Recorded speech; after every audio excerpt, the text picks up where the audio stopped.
children. With her I'll live my life.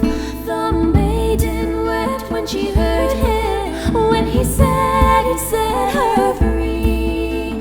He took his axe and used it to bring down her ancient tree. Now your willow's fallen, now you belong to me. She followed him out the forest and collapsed upon the earth. She faded into a flower that would bloom for one bright eve.